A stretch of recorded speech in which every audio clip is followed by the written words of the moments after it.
இந்தியாவில் 28 நாடு இருக்கு, 28 முதலமைச்சர். சரிங்களா? 30 முதலமைச்சர் வைங்க.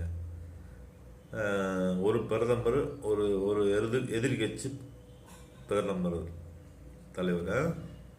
30 பேர் இருக்கீங்க, 32 பேர் இருக்கீங்க. சரிங்களா?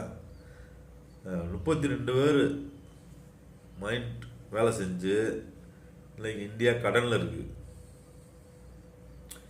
ஒன்றிய அரசு ஒரு ஆள் தானே போடுவீங்க? ஒன்றிய அரசுனா ஒரு ஆள் தானே தலைவர்?